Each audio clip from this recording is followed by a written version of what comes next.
Break के बाद वापस से रुक कर लेते हैं खबरों का। आपको बता दें कि खबर सूरत से, जहां पर शहर में स्थित महिधरापुर पुलिस स्टेशन के हद में धड़ल्ले से शराब बेची जा रही है, जिस पर पुलिस प्रशासन की तरफ से कार्रवाई की गई है। और पुलिस प्रशासन की तरफ से लगातार शराब बेचने वालों पर कार्रवाई की गई है। बिना किसी रोक टोक के शराब की बिक्री की जा रही थी, जिसकी जानकारी मिलने पर पुलिस की तरफ से छापेमारी की गई। छापेमारी करते हुए पुलिस प्रशासन की तरफ से ये कार्रवाई की गई है और कार्रवाई करते हुए वहां पर लोगों को गिरफ्तार किया गया है।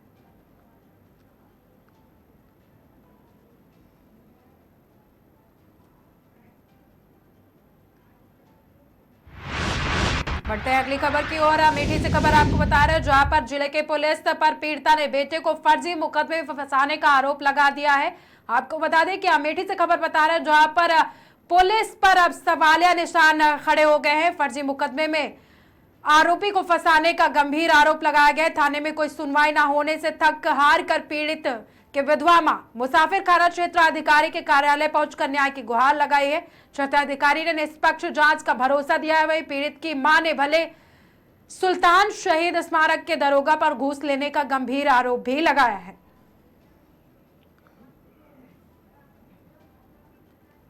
क्या नाम है? बता दें खुर्शीदा। क्या किस गांव के निवासी हो? पूरे बरजवर कंजास। क्या मामला है? मतलब यही सोनू के धुआं सुल्तानपुर में किया चलत रहा 3 साल पहले। तो मतलब बुलौंडिया फिर आए गए है, झूठ फूट के छेड़खानी कह के फिर हमें भैया को पकड़ा दिए, पुलिस वाले पकड़ लीन।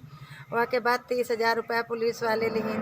30,000 रुपया लेके मतलब धमकी दिया था कि और दियो तो दियो, नहीं का सुल्तानपुरा महट भेज देवे। एक चालान एक बार कई दे रहे हैं दरवागा। तो कौन 30,000 रुपये लिया है? दरवागा। कौन दरोगा? राकेश कुमार। किस थाने का मामला है? वारिसगंज। क्या नाम है?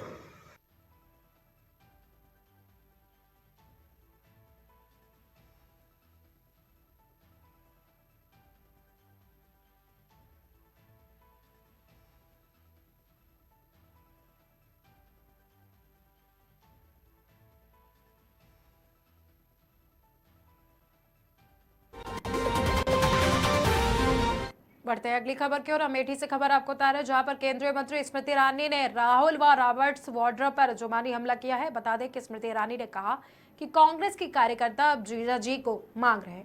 पहले साले साहब को मांग रहे थे, जीजा जी आएंगे और जीजा जी की नजर जगदीशपुर पर है। जीजा जी आएंगे तो बाग की कागज छिपा लेना और घर के कागज भी छुपा लेना। यह सत्य है कि अगर नरेंद्र मोदी ना होते तो जगदीशपुर में आज ट्रामा सेंटर ना होता। नरेंद्र मोदी ने ना होते तो आज अयोध्या का ये नजारा ना होता।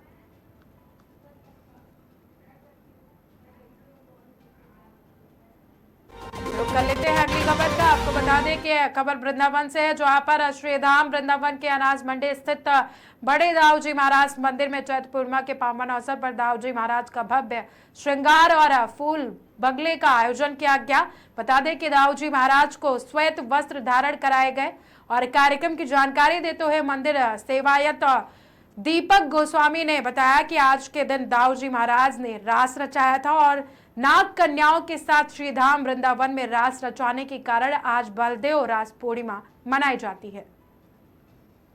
आज चैत्र पूर्णिमा के अवसर पर भगवान बलराम जी के मंदिर में जो है समाज गायन और संकीर्तन का आयोजन किया गया, फूल बंगला का आयोजन किया गया और महाप्रसाद का आयोजन किया गया। क्या कुछ मान्यता है कि दाऊद जी ने किस तरीके से रास रचाया? भागवत, श्रीमद् भागवत के अनुसार भगवान कृष्ण की तरह जो है बलराम जी ने चैत्र पूर्णिमा के दिन यमुना के तट पर जो है महाराज का आयोजन किया और उन्होंने नाग कन्याओं का मनोरथ पूर्ण करने के लिए नाग कन्याओं ने ब्रज में जो है गोपी के रूप में आई और उनके साथ में जो है महाराज का आयोजन किया। तो बताते हैं कि आज ही के दिन जो है वारुणी का प्राकट्य हुआ और वारुणी के साथ में दाऊजी महाराज ने आज ही के दिन विवाह किया, वारुणी का पान किया और नाग कन्याओं के साथ में आज ही के दिन महाराज का आयोजन किया। महाराज के बाद में भागवत के अनुसार उनके अलका ने जो है पसीने से वो हो गए थे, तो उसके बाद में उन्होंने यमुना जी को पुकारा जल स्नान के लिए, तो यमुना जी नहीं आई, वो मान कर गई। तो इसलिए उन्होंने हल से यमुना जी को खींचा है अपनी ओर। और जब यमुना जी प्रकट होकर उनको क्षमा याचना करती हैं और यमुना जी ने नील वस्त्र जो है बलराम जी को प्रदान किए, उनको धारण करके जो है बलराम जी बड़े प्रसन्न हुए और फिर जो है उन्होंने फिर पुनः यमुना जी के साथ में महाराज किए। आज चैत्र पूर्णिमा के अवसर पर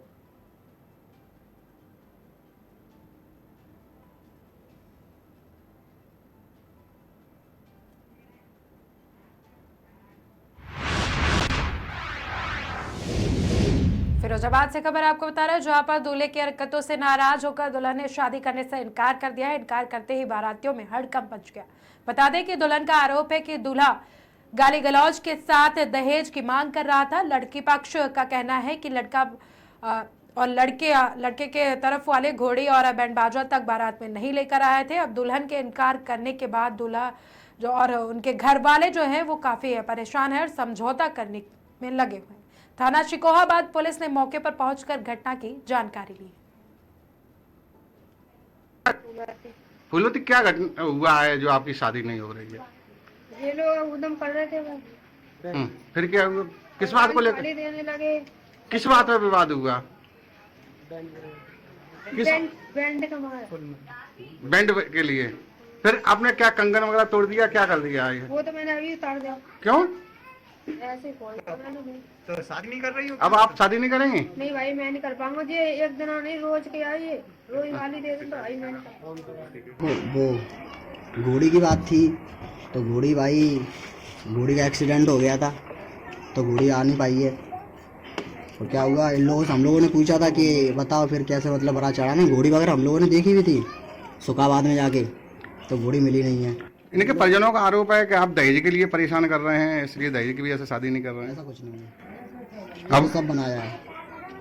सुबह भी इतने हाथ जोड़े हम लोगों ने कि चलो तुम लोगों को मतलब सुनाई दिया है कि चलो मैंने गाली दी है, मैं मान ले रहा हूँ, ठीक है, मतलब कि भाई गलती मान ले रहा हूँ मैं। अगर नहीं मतलब शादी कर रहे तब भी हाथ जोड़ के गए मेरे पापा, भी बड़े बूढ़े तक हमारी गली मोहल्ले के हाथ जोड़े, लेकिन सब लोगों ने साफ मना कर दिया है कि नहीं। अब क्या हो रहा है?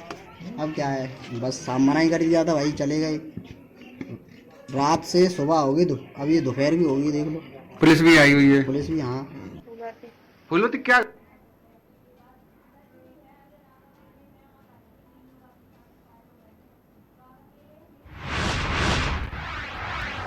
खबर जालौन से बता रहे हैं, जहां पर जुजलिया जिला अधिकारी व निर्वाचन अधिकारी एसपी ने जायजा लिया है। आपको बता दें कि 26 अप्रैल से शुरू नामांकन प्रक्रिया और 3 मई तक चलेगी और 6 मई को नाम वापसी के साथ सिंबल अलॉटमेंट होगा, लेकिन 27 और 28 अप्रैल को छुट्टी होने की वजह से नामांकन नहीं होगा। आपको बता दें कि जिला निर्वाचन अधिकारी राजेश कुमार पांडे ने ये पूरी जानकारी साझा की है।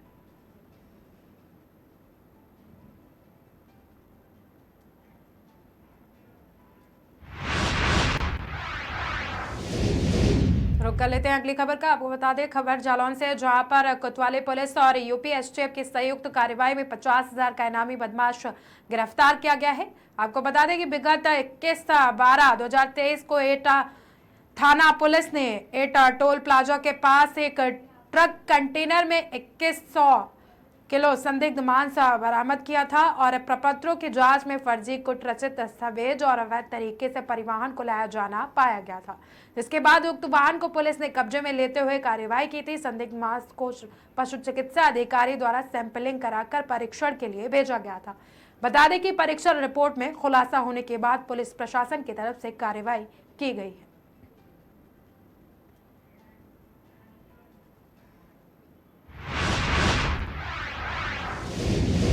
मालदा से खबर आपको बता रहे हैं, जहां पर यूपी के जल शक्ति मंत्री स्वतंत्र देव सिंह ने सोनिया गांधी पर गंभीर आरोप लगाए हैं। आपको बता दें कि बांदा में बूथ सम्मेलन को संबोधित करते हुए स्वतंत्र देव सिंह ने कहा कि सोनिया गांधी ने पूर्व प्रधानमंत्री अटल बिहारी वाजपेयी पर सदन में गंभीर आरोप लगाए थे। सोनिया ने अटल जी को कहा था कि आप भ्रष्ट और निकम्मे हैं, स्वतंत्र सिंह ने आगे कहा कि अटल जी अपने बिस्तर पर लेटे तो उठ नहीं पाए। सोनिया ने 10 साल सरकार चलाई और जिसमें 5 महत्वपूर्ण काम किया।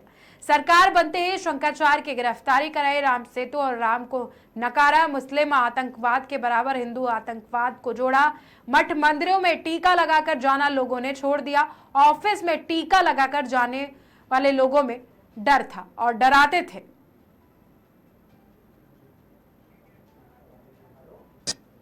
देश का प्रधानमंत्री बनने के बाद सभी महापुरुषों का सम्मान हो, चाहे गरीबों का सम्मान हो, चाहे देश का सम्मान हो। पहली बार दिख रहा। आज करोड़ों लोगों का अपना पक्का मकान है, गैस का कनेक्शन है, आयुष्मान का 5 लाख का कार्ड है, बिजली का कनेक्शन है, इज्जत घर है, करोड़ों के घरों पर नल का कनेक्शन है। इसी तरह देखेंगे पूज्य बाबा भीमराव अम्बेडकर को जो कांग्रेस से नकार दिए थे, आज पंच तीर्थ घोषित किसी ने किया है। पूज्य बाबा भीमराव अम्बेडकर को तो आदरणीय मोदी जी ने किया। सरदार पटेल की सबसे ऊंची प्रतिमा बनाकर देश में सम्मान बढ़ाने का किसी ने काम किया तो आदरणीय मोदी जी ने किया। इसलिए सभी मूर्तियों को वापस लाने का काम किसी ने किया था, आदरणीय मोदी जी ने किया। भारत माता का जय जयकार श्रीनगर से लेकर और लंदन तक कोई करवाया तो आदरणीय मोदी जी ने कराया। आज परिवर्तन हो रहा है तो जनता जनार्दन का आशीर्वाद आदरणीय मोदी जी के साथ है और जनता जनार्दन स्वयं चुनाव लड़े। राज्य के अंदर सत्र के पहले आप देखते थे कानून का राज बिल्कुल नहीं था, भ्रष्टाचार था, गुंडा, कानून का राज है, सुख है, समृद्धि है। इसलिए जनता जनार्दन का आशीर्वाद मोदी योगी के साथ है। एक घटना बस देश का प्रधान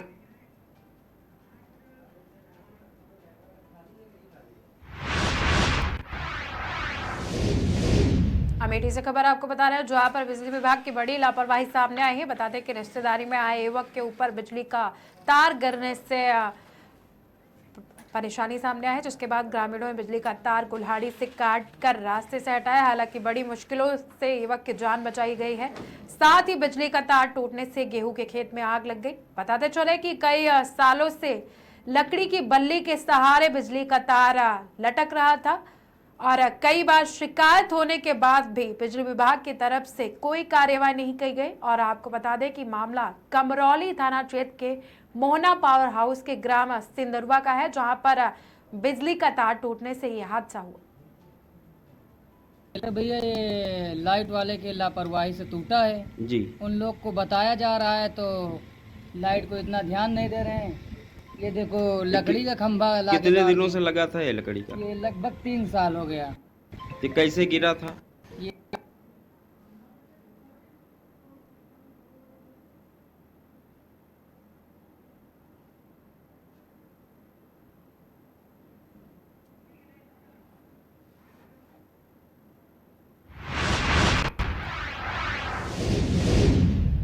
बढ़ते हैं अगली खबर की ओर। आपको बता दें कि अमेठी से खबर बता रहे हैं, जहां पर लोकसभा चुनाव के पहले अमेठी का सियासी पारा लगातार चढ़ा हुआ। बता दें कि चुनाव के पहले अमेठी में पोस्टर वॉर शुरू हो गया है।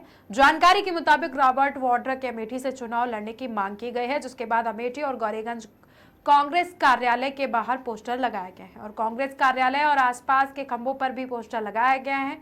पोस्टर में लिखा गया है कि अमेठी की जनता करे पुकार, रॉबर्ट वाड्रा अब की बात।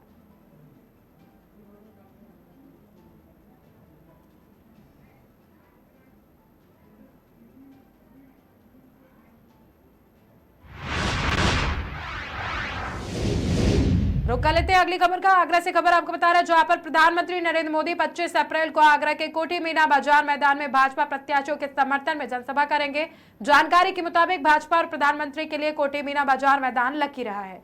प्रधानमंत्री नरेंद्र मोदी यहां पर पहले भी 3 रैली को संबोधित कर चुके हैं। प्रधानमंत्री की सभा को देखते हुए सुरक्षा के भी कड़े इंतजाम किए गए हैं। साथ ही ऐसे में रूट भी डायवर्ट किया जाएगा। इसके साथ ही कोठी मीना बाजार की ओर कोई भी वाहन नहीं जा सकेंगे और इसके लिए भी पुख्ता इंतजाम किए गए हैं। देश के यशस्वी प्रधानमंत्री, देश की 140 करोड़ जनता के प्रधान सेवक, वो प्रधान सेवक जब उन्होंने 14 में शपथ ली तो लोकतंत्र के सबसे बड़े मंदिर को प्रणाम करके, और जब भारत का नेतृत्व किया तो भारत को विश्वगुरु बनाने की अग्रणी श्रेणी में रखा।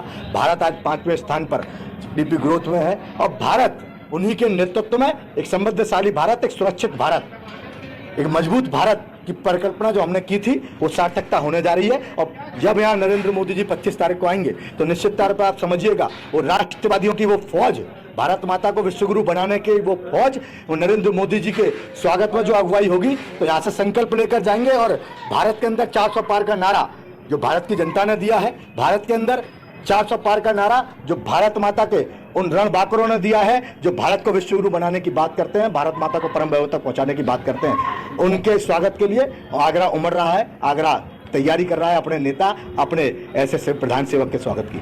सत्ता के प्रलोभन में परिवारवाद की परिकल्पना को लेकर जो भी चले, चाहे वो जनप्रतिनिधि हो चाहे कोई भी हो, हमारा एक ही जय वाक्य है, तेरा वैभव अमर रहे मां, हंदन चार रहे ना रहे। अगर उसके बीच में जो भी आएगा, ये राष्ट्रवादियों की फौज उन रास्ते से हटाने का काम करेगी। और निश्चित तौर पर जनता ने विकास को समझा है, जनता ने महसूस किया है और जनता ने पुनः संकल्प लिया है कि फतेहपुर सीकरी का बेटा, वो किसान का बेटा जिसने फतेहपुर सीकरी का सांसद बनने के बाद देश के किसान मोर्चे का नेतृत्व किया हो, वो पुनः सांसद बनकर फतेहपुर सीकरी और आगरा के ऐसे दोनों कमल, आदरणीय एसपी सिंह बघेल, आदरणीय राजकुमार जी चाहर, दोनों 400 कमल के फूल की माला जब नरेंद्र भाई मोदी जी को पहनाई जाएगी तो 2 आगरा के कमल के फूल उसमें भी होंगे। माननीय प्रधानमंत्री जी की यहाँ इलेक्शन सभा का कार्यक्रम प्रस्तावित है और आपने देखा है कि हम लोगों ने सारे पुलिस के और प्रशासनिक अधिकारियों की ब्रीफिंग हुई है कल के ड्यूटीज के बारे में। और माननीय प्रधानमंत्री जी एयरपोर्ट से यहाँ तक बाय रोड आएंगे, उसके लिए मार्ग व्यवस्था हम लोगों ने तैयार किया है। और उसके बाद यहाँ जनसभा स्थल है, जनसभा स्थल में भी हमारा 3 प्रकार के ड्यूटीज होंगे। 3 लेयर सिक्योरिटी अरेंजमेंट्स किए गए हैं। इसके अतिरिक्त हमारे पास ATS के कमांडोज भी है। जनता को कम से कम असुविधा हो, इसके लिए हम लोग वैकल्पिक रूप से मार्ग व्यवस्था का भी पूरा इंतजाम किया है। शहर में जगह जगह हमारे ट्रैफिक के कई लोग, बाहर से भी हमको ट्रैफिक ड्यूटी करने के लिए फोर्स मिल चुका है और PAC के भी जवान इस कार्यक्रम के सुरक्षा में लगाए गए। देश के यशस्वी प्रधानमंत्री, देश की 140 करोड़ जनता के प्रधान सेवक, वो प्रधान सेवक जब उन्होंने 14 में। अगली खबर है जालौन से, जहां पर गोहन थाना पुलिस को बड़ी सफलता मिली है। गोहन थाना प्रभारी और ईटो चौकी के पुलिस ने घेराबंदी कर 2 चोरों को पकड़ा है। पुलिस ने अवैध असलाहा और कारतूस बरामद किया है। चोरों के पास से चोरी की मोटरसाइकिल भी बरामद की गई है।